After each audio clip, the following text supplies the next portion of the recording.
أعوذ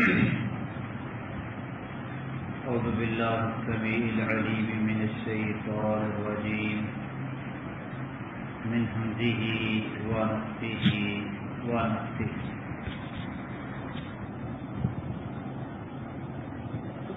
إن أول بيت وضع للناس للذي ببكة مباركا وهدى للعالمين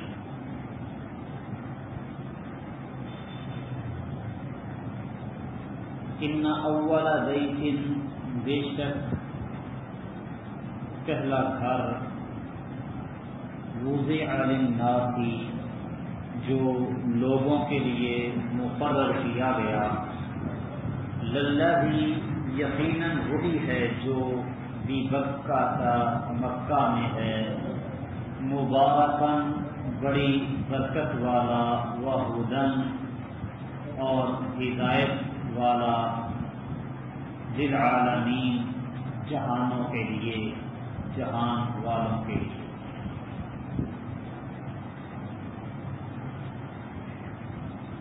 یہودیوں کی طرف سے ایک شبہ اور اعتراض وہ یہ بھی تھا کہ ابراہیم علیہ السلام نے شام کی طرف ہجرت کی اور ان کے تمام تر انبیاء جو ان کی اولاد میں سے تھے وہ شام میں ہوئے.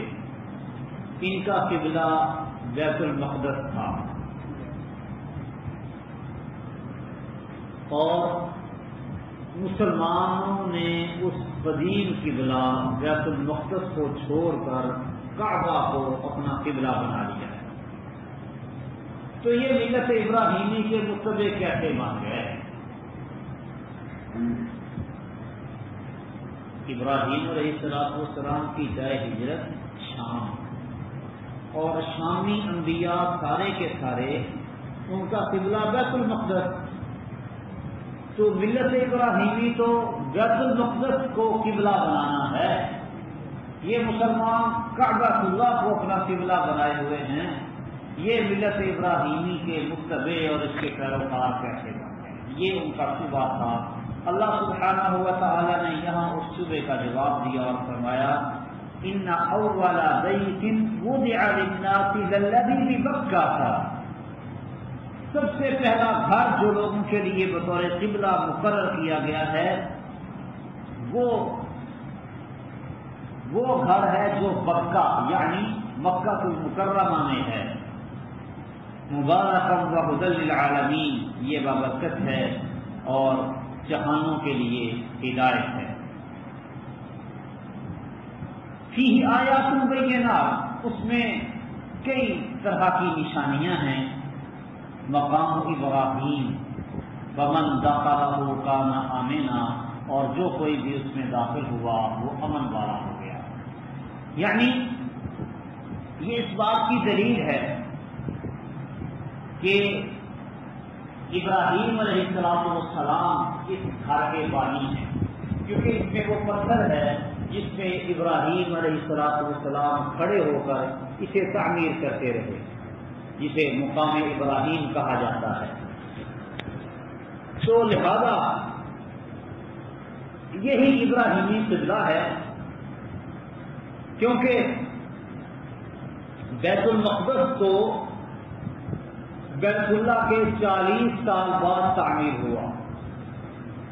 سیدنا ابو ذر رضی اللہ تعالی عنہ بیان فرماتے ہیں کہ میں نے رسول اللہ صلی اللہ علیہ وسلم سے پوچھا کہ روئے ارض پہ سب سے پہلا گھر اللہ کا کون سا ہے, کون سی مسجد بنائی گئی؟ تو آپ نے فرمایا مسجد حرام. پھر میں نے پوچھا اس کے بعد کون سی؟ تو آپ نے فرمایا مسجد اقصی. سوال کیا کہ ان دونوں کے درمیان کتنا فاصلہ ہے, کتنی مدت ہے ان کے مابین؟ فرمایا 40 سال. پہلے مسجد حرام بنی, اس کے 40 سال بعد مسجد اقصی بنائی گئی. تو پہلا گھر بیت اللہ ہے, خانہ کعبہ ہے, مسجد حرام ہے. تو یہ ایک تو پہلا ہے. دوسرا اس میں کئی ایک واضح نشانیاں ہیں، جیسے مقام ابراہیم ہے، یہ بھی اس بات کی دلیل ہے کہ پہلا قبلہ بیت اللہ ہے، کعبۃ اللہ ہے۔ تیسری بات یہ کہ ومن دخلہ کان آمنا، جو بھی اس میں داخل ہوتا ہے وہ امن والا ہو جاتا ہے۔ کوئی اپنے باپ کے قاتل کو بھی بیت اللہ میں پاتا تو جاہلیت میں بھی اس کو وہاں پہ وہ قتل نہیں کیا کرتا تھا، یعنی اس کی حرمت، تعظیم، ادب و احترام تو جاہلیت سے چلا آ رہا ہے۔ تو یہ سارے دلائل ہیں اس بات کے کہ کعبۃ اللہ وہ ابراہیمی قبلہ ہے۔ وَلِلَّهِ عَلَى النَّاسِ حِجُّ الْبَيْتِ مَنِ اسْتَطَاعَ إِلَيْهِ سَبِيلًا، وَلِلَّهِ اور اللہ ہی کے لیے ہے، عَلَى النَّاسِ لوگوں پر، حِجُّ الْبَيْتِ بیت اللہ کا حج کرنا، مَنِ اسْتَطَاعَ إِلَيْهِ سَبِيلًا جو اس کی طرف راستے کی طاقت رکھے، وَمَنْ كَفَرَ اور جس نے کفر کیا، فَإِنَّ اللَّهَ غَنِيٌّ عَنِ الْعَالَمِينَ تو یقیناً اللہ تعالیٰ سارے جہانوں سے بے نیاز ہے، بہت بے پرواہ ہے۔ اس آیت میں اللہ سبحانہ و تعالیٰ نے وَلِلَّهِ عَلَى النَّاسِ حِجُّ الْبَيْتِ مَنِ اسْتَطَاعَ إِلَيْهِ سَبِيلًا کہ لوگوں پر فرض ہے اللہ کی خاطر بیت اللہ کا قصد کرنا ہر اس بندے پر جو اس کی طرف راستے کی طاقت رکھے۔ یہ فرما کے اللہ تعالیٰ نے حج و عمرے کی فرضیت کا اعلان کیا، اور عبادات میں سے یہ حج واحد وہ عبادت ہے کہ جس کی فرضیت سے پہلے اللہ نے خلوص کا ذکر کیا ہے۔ وَلِلَّهِ اللہ کی خاطر ہے، عَلَى النَّاسِ لوگوں پر فرض، حِجُّ الْبَيْتِ بیت اللہ کا قصد، بیت اللہ کا حج، مَنِ اسْتَطَاعَ إِلَيْهِ سَبِيلًا اس پر جو اس کی طرف راستے کی طاقت ہے۔ اخلاص کو اللہ سبحانہ و تعالیٰ نے مقدم کیا ہے کہ حج بیت اللہ کا مقصد اخلاص ہونا چاہیے، خلوص، للہیت، نیت صاف ہو۔ حاجی صاحب کہلوانے کے لیے بیت اللہ کا حج نہیں، اللہ کی عبادت سمجھ کے بیت اللہ کا حج۔ عبادتیں نیم پلیٹ لکھوانے کے لیے نہیں ہوتی، اللہ کو راضی کرنے کے لیے ہوتی ہے۔ اس میں اخلاص مقدم، اللہ کی خاطر ہوگا تو اللہ کی بارگاہ میں قابل قبول ہے، اللہ کی خاطر نہیں تو اللہ کی بارگاہ میں قابل قبول نہیں۔ اور ریاکار کا تو کوئی بھی عمل اللہ سبحانہ و تعالیٰ کی بارگاہ میں قبول نہیں ہوتا۔ صحابہ کرام رضوان اللہ علیہم اجمعین نیکی کا کام کیا کرتے اور پھر ریاکاری سے ڈرتے کہ کہیں ہمارا یہ کام ریاکاری میں شمار نہ ہو جائے۔ آج تو جو بندہ حج کر کے آتا ہے وہ اپنے نام کے ساتھ حاجی صاحب لکھوانا اور کہلوانا شروع کر دیتا ہے، حاجی صاحب، سب کو پتا چلے کہ اس نے حج کیا ہے۔ تو یہ کوئی اچھی صفت اور اچھی عادت نہیں۔ پھر کچھ لوگ کہتے ہیں کہ یہ ایسی عبادت ہے جو زندگی میں صرف ایک ہی بار ہوتی ہے، تو لہٰذا کوئی بندہ حاجی کہلوا بھی لے تو کیا حرج ہے۔ نہ نبی کریم صلی اللہ علیہ وسلم نے کہلوایا ہے، نہ صحابہ کرام، تابعین و تبع تابعین کسی نے نہیں کہلوایا۔ تو حج حاجی کہلوانے ایک ایسی عبادت ہے جو فرض ایک بار ہے، لیکن اگر کوئی بندہ نفلی حج کرے تو زندگی میں کئی حج کر سکتا ہے۔ عبادتیں تو کچھ ایسی بھی ہیں جو زندگی میں ایک بار فرض ہیں، ایک بار ہی ہوتی ہیں، اور بندہ دوبارہ کرنا بھی چاہے تو نہیں ہو سکتی، کوئی اپنے نام کے ساتھ شامل کر لو۔ مثال کے طور پہ ختنہ کرنا عبادت ہے، ہاں حکم دیا ہے نبی صلی اللہ علیہ وسلم نے، فرض ہے زندگی میں ایک بار، کوئی دوبارہ ختنہ کرنا بھی چاہے تو نہیں ہو سکتا، تو پھر نام کے ساتھ لکھنا چاہیے حاجی فضل کریم المختون، پتا چلے حج بھی کیا ہوا ہے، ختنہ بھی کیا ہوا ہے۔ عبادات اس کام کے لیے ہے نہیں، وہ اللہ کے لیے ہے، وَلِلَّهِ اللہ کے لیے ہے، عَلَى النَّاسِ لوگوں پر فرض، حج البیت بیت اللہ کا حج، یہ بیت اللہ کا حج کرنا، حج عمرہ بھی حج ہے اور حج بھی حج ہے۔ عمرے کو حج اکبر اور حج کو حج اکبر کہا جاتا ہے۔ عام طور پہ لوگ سمجھتے ہیں کہ جب یوم عرفہ جمعے کے دن آئے تو وہ حج اکبر ہوتا ہے، ایسی بات نہیں ہے۔ حج کو حج اکبر کہا جاتا ہے اور عمرے کو حج اصغر کہا جاتا ہے، دونوں حج۔ حج البیت بیت اللہ کا قصد کرنا، جس کے پاس عمرہ کرنے کی استطاعت ہے وہ عمرہ کرے، اور جس کے پاس حج کرنے کی استطاعت ہے اس پر حج فرض ہے، حج کرے۔ نبی کریم صلی اللہ علیہ وسلم کا فرمان ہے اسلام کی بنیاد 5 چیزوں پر ہے: توحید و رسالت کی گواہی دینا، نماز قائم کرنا، رمضان کے روزے رکھنا، زکوٰۃ ادا کرنا اور بیت اللہ کا حج کرنا اگر استطاعت ہے تو۔ یہ جو اسلام کے 5 بنیادی ارکان ہیں نا، ان میں سے کوئی ایک رکن بھی اگر بندہ چھوڑ دے تو اسلام کی بنیاد رہ جاتی ہے، ختم ہو جاتی ہے۔ اسلام کے 5 بنیادی رکن ہیں: توحید و رسالت کی گواہی، نماز کا قیام، زکوٰۃ کی ادائیگی، رمضان کے روزے رکھنا، بیت اللہ کا حج کرنا۔ ان میں سے ایک رکن بھی بندہ اگر چھوڑ دے تو اسلام ختم ہو جاتا ہے۔ باقی بھی فرائض ہیں، اللہ نے بڑے کام فرض کیے ہیں انسانوں پر، مسلمانوں پر، لیکن باقی فرائض اور ان بنیادی فرائض میں یہ فرق ہے کہ باقی فرائض اگر بندہ چھوڑ دے تو کافر نہیں ہوتا، اسلام نہیں رہتا ہے، لیکن یہ بنیادی ارکان چھوڑ دے تو آدمی کافر ہو جاتا ہے۔ اللہ تعالیٰ فرماتے ہیں ومن کفر، اور جس نے کفر کیا فإن اللہ غنی عن العالمین، تو یقینا اللہ تعالیٰ جہانوں سے بے نیاز ہے، بے پرواہ ہے۔ تو استطاعت کے باوجود حج نہ کرنا، حج کو ترک کر دینا، یہ کفر ہے۔ اللہ سبحانہ و تعالیٰ نے بھی ومن کفر فإن اللہ غنی عن العالمین فرما کے استطاعت، من استطاع الیہ سبیلا، استطاعت سے مراد الزاد والراحلہ، سفر خرچ اور سواری، یہ استطاعت ہے۔ جس کے پاس زیادہ راہ ہو اور سواری ہو، آنے جانے کا خرچہ بھی ہو اور وہاں پر قیام کا، رہنے کا، کھانے پینے کا خرچہ بھی اس کے پاس موجود ہو تو اس کے پاس استطاعت ہے۔ اور استطاعت کے بعد بندے پر حج فرض ہو جاتا ہے، اس پر کرنا لازم اور ضروری ہے۔ اسی طرح استطاعت سے مراد جسمانی استطاعت بھی ہے کہ بندے کا جسم بھی اس قابل ہو کہ حج کر سکے۔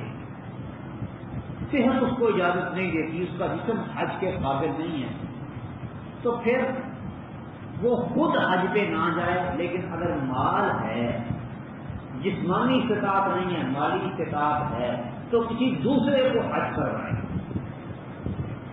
اس کی طرف سے فریضہ حج کوئی دوسرا بندہ ادا کرے، ایسا بندہ جس نے اپنی طرف سے پہلے حج کیا ہوا ہو۔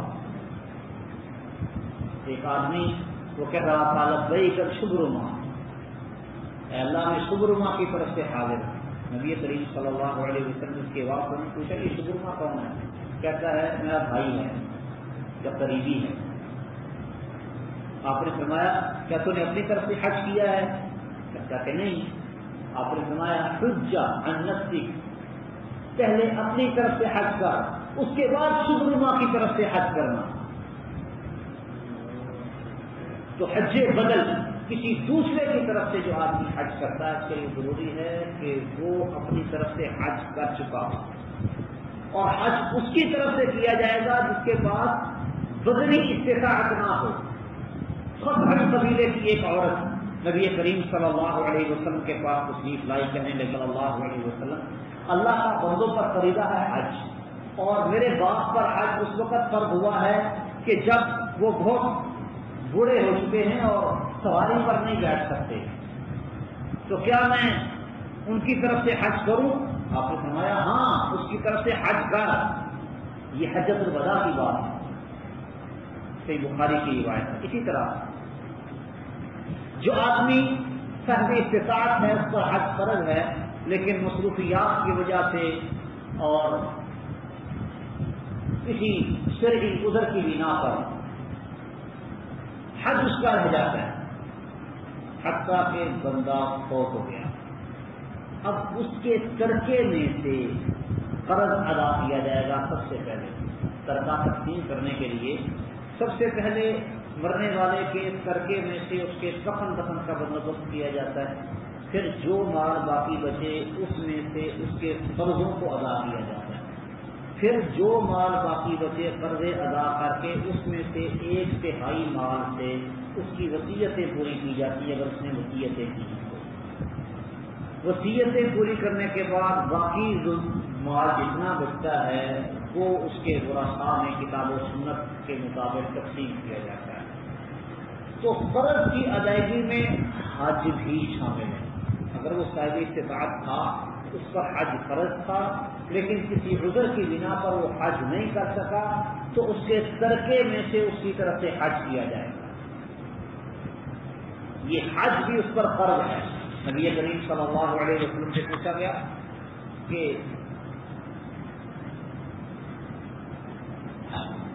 فرض تھا کر نہیں سکا بندہ فوت ہو گیا تو کیا اس کی طرف سے حج کیا جائے گا؟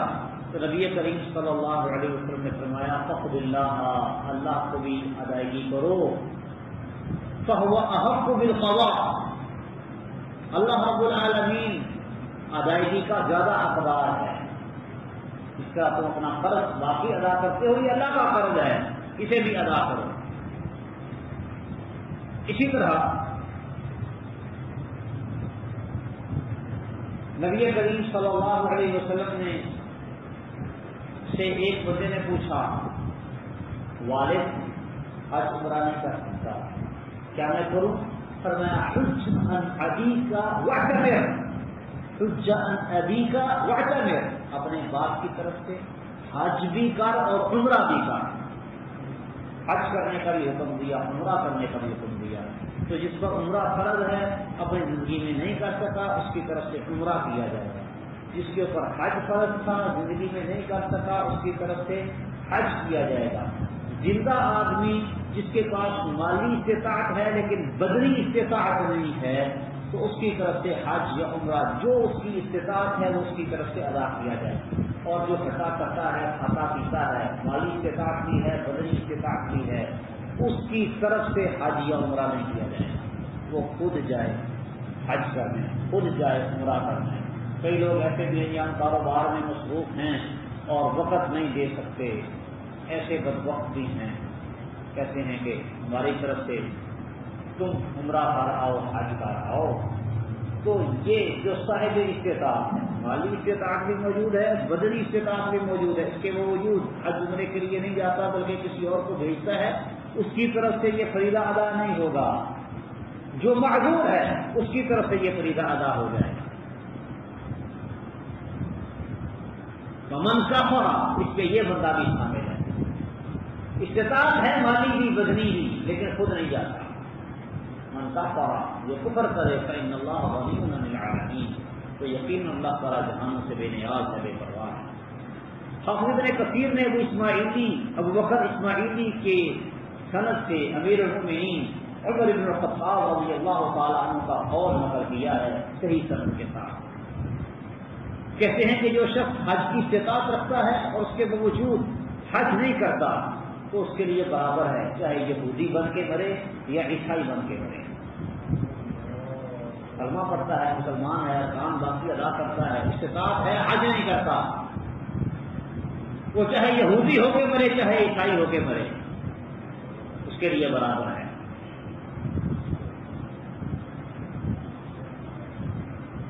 قل یا اہل الکتاب لم تکفرون بآیات اللہ واللہ شہید علی ما تعملون، کہہ دیجیے اے اہل کتاب تم اللہ کی آیات کا کفر کیوں کرتے ہو اور اللہ ان کاموں پر گواہ ہے جو تم کرتے ہو.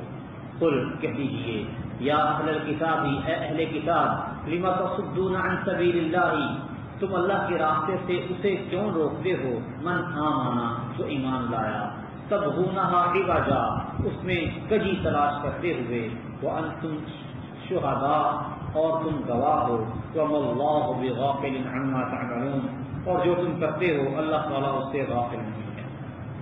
پہلے اللہ تعالیٰ نے اہل کتاب کے شبہات کی تردید کی ان کے شکوک و شبہات کی تردید کرنے کے بعد اب اللہ تعالیٰ اہل شبہات کو، اہل کتاب کو ڈانٹ پلا رہے ہیں، جو شبہ پیدا کرتے ہیں اہل کتاب، انہیں ڈانٹا جا رہا ہے کہ تم ایک تو خود ایمان نہیں لاتے، پھر اوپر سے جو لوگ ایمان لا چکے ہیں انہیں طرح طرح کے فتنے اور شوشے چھوڑ کے راہ حق سے تم گمراہ کرنے کی کوشش کرتے ہو، اور یہ کر بھی سب کچھ جان بوجھ کے رہے ہو، لا علمی میں نہیں، جانتے ہیں، جاننے بوجھنے کے باوجود ایسا کر رہے ہو، تو یاد رکھنا کہ اللہ تعالیٰ کو تمہارے یہ کرتوت خوب معلوم ہیں اور تمہیں اس کی سزا مل کے رہے گی۔ یا ایھا الذین آمنوا ان تطیعوا فریقا من الذین اوتوا الکتاب یردوکم بعد ایمانکم کافرین، اے وہ لوگوں جو ایمان لائے ہو، اگر تم ان لوگوں میں سے ایک گروہ کی اطاعت کرو گے جن کو کتاب دی گئی، یردوکم بعد ایمانکم کافرین، تو وہ تمہیں تمہارے ایمان لانے کے بعد کفر کرنے والے کی حالت میں لوٹا دیں گے، یعنی تمہیں دوبارہ پھر سے کافر بنا دیں گے، یہ ان کی خواہش اور کوشش ہے۔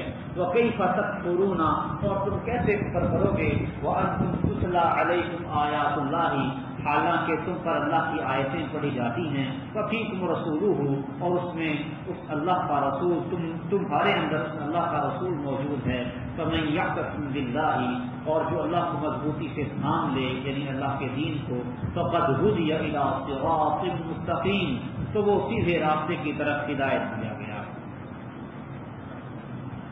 تو اللہ سبحانہ و تعالی نے یہاں پہلے اہل کتاب کے شبہات کا، اہل شبہات کے شبہات کا ازالہ کیا، پھر اس کے بعد اہل کتاب کو ڈانٹا کہ اپنے ان کرتوتوں سے باز آ جاؤ، اور پھر اب مسلمانوں کو، اہل ایمان کو اللہ سبحانہ و تعالیٰ خبردار کر رہے ہیں کہ اگر ان کی باتیں ماننے لگو گے تو گمراہ ہو جاؤ گے۔